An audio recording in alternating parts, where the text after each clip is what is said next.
Beritakanlah firman, siap sedialah baik atau tidak baik waktunya. Shalom, puji Tuhan, karena Tuhan kita boleh ada lagi dalam renungan harian di hari ini. Firman Allah yang akan kita renungkan bersama, saya ambil dari Markus pasal 10 ayat 28 sampai 31. Firman-Nya berkata demikian, berkatalah Petrus kepada Yesus, kami ini telah meninggalkan segala sesuatu dan mengikut Engkau. Jawab Yesus, aku berkata kepadamu, sesungguhnya setiap orang yang karena aku dan karena Injil meninggalkan rumahnya, saudaranya laki-laki atau saudaranya perempuan, ibunya atau bapaknya, anak-anaknya atau ladangnya, orang itu sekarang pada masa ini juga akan menerima kembali 100 kali lipat rumah saudara laki-laki, saudara perempuan, ibu, anak, dan ladang, sekalipun disertai berbagai penganiayaan. Dan pada zaman yang akan datang, ia akan menerima hidup yang kekal. Tetapi banyak orang yang terdahulu akan menjadi yang terakhir, dan yang terakhir akan menjadi yang terdahulu. Demikian sabda firman-Nya hari ini yang mengajar dan menasihati kita upah menjadi pengikut Kristus. Saya percaya kita adalah orang yang paling berbahagia di dunia ini kalau kita menjadi pengikut Kristus. Karena ada upah yang Kristus siapkan, yang Kristus sediakan bagi saudara dan saya.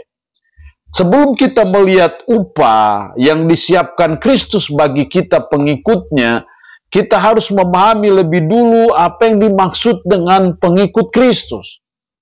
Jadi pengikut Kristus di sini bukan yang simpatisan.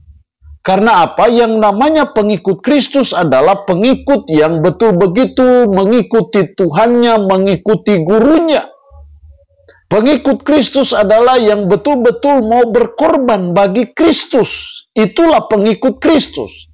Karena tidak bisa dipungkiri dalam realita kehidupan kita sebagai umat, sebagai orang Kristen, kita menemukan ada orang yang hanya sebagai simpatisan saja, hanya sekedar ikut-ikutan saja, hanya sekedar ya beragama Kristen. Karena bapaknya, mamanya, nenek moyangnya Kristen, lahirlah dia Kristen. Tapi sesungguhnya dia bukan pengikut Yesus. Karena apa? Dia hanya sebatas kagum akan kelahirannya, kagum akan kehidupan Kristus, kematian, kebangkitan Kristus, kenaikan Kristus ke surga, kagum sebatas itu saja. Tetapi tidak ada suatu komitmen untuk menjadi pengikut Kristus. Dia mau jadi pengikut Kristus, tapi dia ikut maunya dia, bukan maunya Kristus.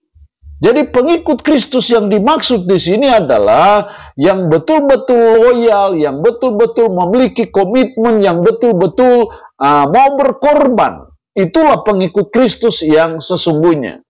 Nah, kalau hal itu yang terjadi, lalu pertanyaannya adalah apa upahnya? Kalau kita menjadi pengikut Kristus yang sungguh-sungguh, pengikut Kristus yang mau rela berkorban apa saja bagi Kristus.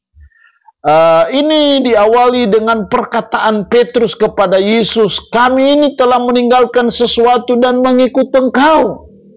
Meninggalkan segala sesuatu, artinya bahwa mereka sudah berkorban bagi Kristus. Demi menjadi pengikut Kristus, mereka sudah berkorban. Ini pengikut yang sesungguhnya. Nah, lalu apa upah? Kalau kita betul-betul menjadi pengikut Kristus yang benar. Ada dua upah yang saya jumpai dalam ayat ini. Yang pertama dalam ayat 29. Jawab Yesus, aku berkata kepadamu sesungguhnya setiap orang yang karena aku dan karena Injil meninggalkan rumahnya, saudaranya laki-laki atau saudaranya perempuan, ibunya atau bapaknya, anak-anaknya atau ladangnya, orang itu sekarang pada masa ini juga akan menerima kembali 100 kali lipat. Orang itu sekarang pada masa ini. Artinya bahwa ini berkat pada masa kini. Apa? Memperoleh berkat yang berlimpah. Karena Tuhan menjanjikan 100 kali lipat. Artinya bahwa ada berkat yang melimpah yang Tuhan siapkan, yang Tuhan sediakan sebagai upah bagi kita pengikut Kristus. Yang betul-betul pengikut Kristus dan bukan simpatisan. Jadi kita adalah orang yang paling beruntung, paling berbahagia di dunia ini kalau kita menjadi pengikut Kristus. Karena apa? Tidak percuma kalau kita menjadi pengikut Kristus yang baik, pengikut Kristus yang betul-betul pengikut Kristus, karena Tuhan menjanjikan upah, menjanjikan berkat yang berkelimpahan, yaitu berkat 100 kali lipat. Jadi apapun yang kita korbankan bagi Kristus itu tidak akan pernah percuma dan tidak akan pernah sia-sia. Tuhan akan mengembalikannya berlipat-lipat dalam hidup kita sebagai umat, sebagai orang percaya. Itulah upah pertama menjadi pengikut Kristus. Yang kedua, masih dalam ayat 30 pada bagian terakhir, dan pada zaman yang akan datang, ia akan menerima hidup yang kekal. Jadi berkat atau upah menjadi pengikut Kristus bukan hanya berkat pada masa kini, tetapi juga yang kedua ada berkat pada masa yang akan datang, yaitu akan menerima hidup yang kekal.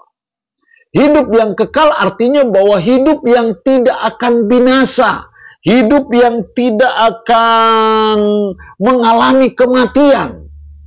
Kita tahu bahwa kita semua pasti akan mengalami kematian, tapi soe dalam diri kita itu tandanya bahwa kita boleh mengalami kematian, tetapi kehidupan yang kekal itu akan menjadi bagian hidup kita kalau kita menjadi pengikut Kristus. Jadi memperoleh hidup yang kekal, menerima yang kekal, itulah berkat masa yang akan datang, yang Tuhan berikan, yang Tuhan siapkan, yang Tuhan sediakan bagi saudara dan saya yang betul-betul menjadi pengikut Kristus. Dan itu upah yang Tuhan siapkan dan sediakan bagi saudara dan saya. Dan saya percaya memperoleh hidup yang kekal, itulah harta terbesar dalam hidup. Karena memperoleh hidup yang kekal sesungguhnya sama dengan artinya kita memperoleh keselamatan, kita masuk dalam Yerusalem baru, kita memperoleh surga, dan itu berkat Tuhan yang luar biasa, yang tidak ada tandingannya, yang tidak ada duanya dalam hidup kita sebagai umat, sebagai orang percaya. Allah yang punya firman ini memberkati kita dengan firman-Nya di hari ini. Amin. Mari kita berdoa. Puji syukur untuk kebenaran firman-Mu hari ini, yang mengajar dan menasihati kami upah menjadi pengikut Kristus. Pada masa kini kami akan memperoleh berkat yang berlimpah, tapi juga pada masa yang akan datang kami menerima hidup yang kekal.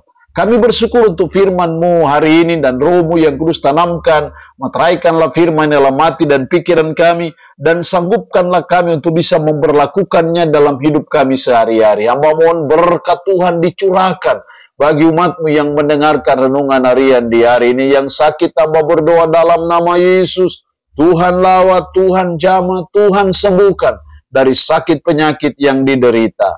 Terpuji-pujilah nama-Mu, dalam nama Tuhan Yesus Kristus kami berdoa. Amin. Shalom. Tuhan Yesus memberkati kita dengan firman-Nya di hari ini.